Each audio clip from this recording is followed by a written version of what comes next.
हमेशा ऐसे ही स्वस्थ रहे, मस्त रहे, उन्हें मेरी भी उम्र लग जाए।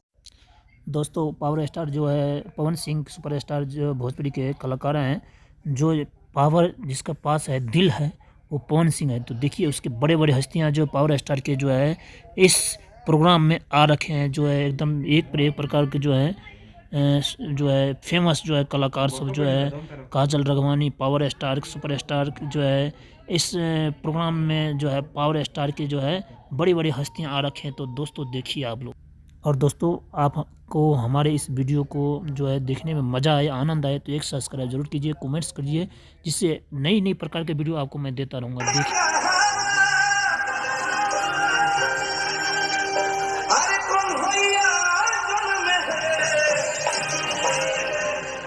क्या लग रहा है, अभी हम लोग बर्थडे सेलिब्रेशन में जा रहे हैं। यह कैसा लग रहा है आपको पावर स्टार का यह जो है प्रोग्राम, आपको किस प्रकार से लग रहा है थोड़ा बताइए। धान सबकरा पास होला, लेकिन है दिल कहाँ जाए? ये दिल पावर स्टार के पास है, बहुत बड़ दिल है, और उसी दिल के कारण आज इतने धूमधाम से खतनो पिसाइल बाकी मैदान है भाई।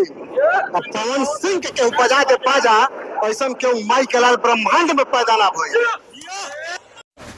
देखिए अभी जो है पावर स्टार में जो है कितना सारा जो है लोगों एकदम जो है एकदम अच्छे अच्छे जो है बड़े बड़े परिवार के आदमी जो आ रहे हैं, एक पर एक जो है सुंदर सुंदर जो कलाकार एकदम प्यारी प्यारी क्यूट क्यूट लड़कियां जो है सारे जो है पावर स्टार के जो है इस बर्थडे पार्टी में जो है सेलिब्रेशन में जो है भाग ले रहे हैं। और जो देखिए कितने कितने जो है एक पर एक प्रकार के कलाकार जो है सभी जो है इस पार्टी में, और एक्टर जो है सुंदर सुंदर जो है डांसर एकदम जो है सभी जो है बड़ी बड़ी हस्तियां जो है इस पावर स्टार के जो है सुपर स्टार के जो है बर्थडे पार्टी में आ रहे हैं। और देखिए महाराज जी भी जो है इस पार्टी में जो है पधार रखे हैं, और जो है पवन सिंह के गुरुजी जो है सभी जो आ रखे हैं। देखिए